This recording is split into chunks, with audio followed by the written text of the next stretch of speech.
This is a Jataka tale about a king and his procurator. Once upon a time in the ancient city of Benares, there lived a wealthy and powerful king named Brahma. He employed a bodhisattva to serve as his procurator, whose job it was to buy all the necessary state properties and goods. The bodhisattva was a very capable and fair-minded procurator. He made sure that the royal stores were always well stocked with everything the king might need. And for his honesty and integrity, King Brahmadut's reputation and that of Benares was well respected throughout the land. But King Brahmadut was a miser. He thought that the bodhisattva was spending too much state money and decided to fire him. "I have heard that you are spending too much money," he said to the bodhisattva.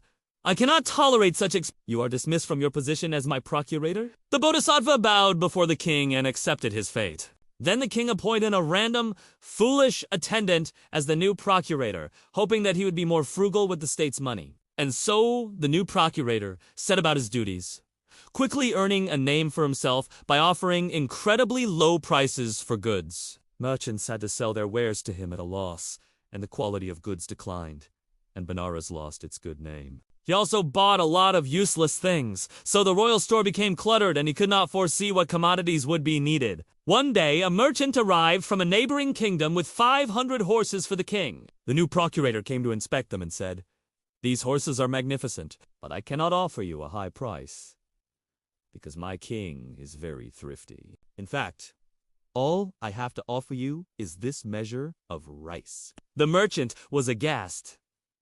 "Is that all I will get for 500 horses? Surely you must be joking!" The new procurator, however, was very serious. The merchant had no choice but to accept the offer. He took the rice and left. On his way out, he met the bodhisattva, who asked him, "Why do you look so dejected?" The merchant explained his encounter with the new procurator. "That's no way to treat a merchant who has brought you much-needed horses," said the bodhisattva. "Why don't you ask the procurator in court what he thinks the measure of rice is worth?"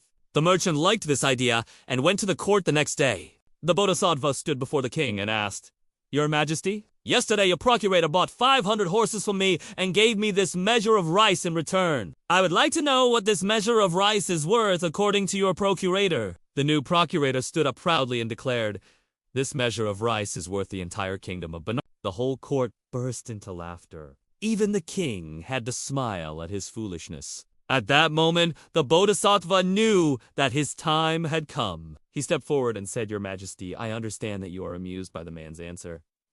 But I must tell you that the fault is not his, but yours for putting a man in a position for which he is not qualified. You may have saved a little money by dismissing me, but you have lost the respect of your kingdom and its people. I am not being boastful, but it was because of my skill and experience that you earned your good reputation. It is now clear that you have made a mistake." The king looked at the bodhisattva, then at his new procurator, and finally at the laughing courtiers. He realized the truth of the bodhisattva's words. With shame, he reinstated the bodhisattva as his procurator and dismissed the foolish attendant. The bodhisattva returned to his position and once again brought prosperity and respect to the kingdom of Benares. And so, children, we learned that when we appoint qualified people to responsible positions, our kingdom or organization flourishes. But when we put unqualified people in charge, we bring ruin to our own good name. Now, before you go, if you enjoyed this story, don't forget to hit that like button and share it with your friends. And if you haven't already,